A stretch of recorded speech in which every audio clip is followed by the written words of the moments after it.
I'm Temree Abajian, and I have been a worship leader at Saddleback Church for 5 years. Last year, my husband and I got pregnant for the first time. We were so excited when we found out, especially during that time when my mom was, at that point, my mom had been diagnosed with cancer for about a year and a half.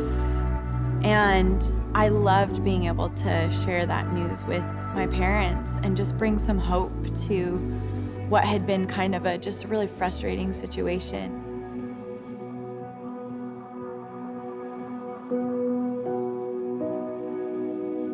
I had miscarried on that Tuesday, and we were about to start our Easter services on Thursday.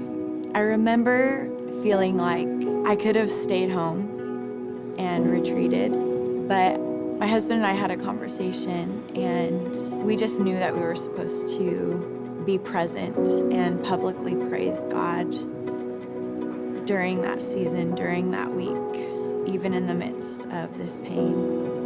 And I knew I was supposed to, in front of thousands of people, declare that this loss, what the enemy meant for evil, wouldn't steal my praise, wouldn't steal my worship, wouldn't steal my song.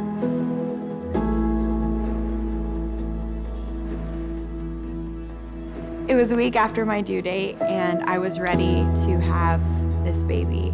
How amazing it was to hear Shiloh's cry right after she was born, just not knowing what state she was going to be in, if she was going to be full of life or if she was going to need some extra attention. So for her to be born and to hear her cry was just amazing and a miracle.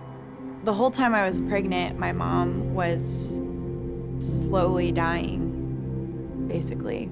So my mom wasn't able to see the baby right away because she was in ICU, but they brought her over, and she actually had enough strength to hold her in her arms.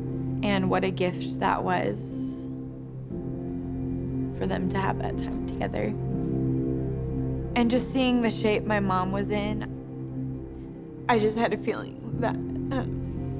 that things were not okay, and that would probably be one of the last times that my mom would be able to hold her.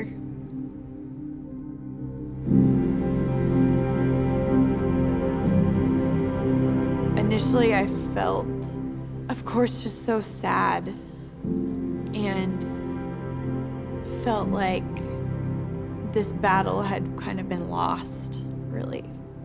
And the weekend after my mom had passed, I was actually leading worship, and I wasn't sure if I was ready or not to come back and lead our congregation. I wasn't sure that I had anything to pour out, but I did, and I loved that. Coincidentally, it was a choir weekend, and just standing in front of all those voices, it was like the Lord was letting me hear or even just get a taste of what that sound of heaven would be like.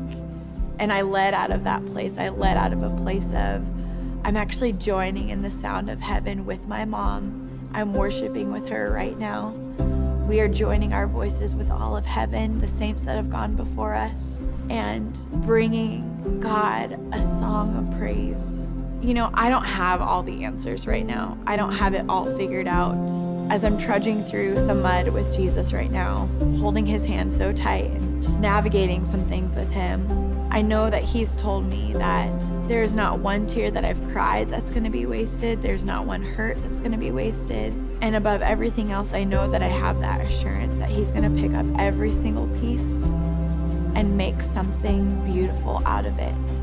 In those times and seasons where maybe all I have for him is a lot of questions, and maybe he didn't show up for me the way that I thought he should. He meets us where we are with a peace that passes all understanding, and with hope and assurance that he's here, he's close when we choose to praise, when we choose to worship him.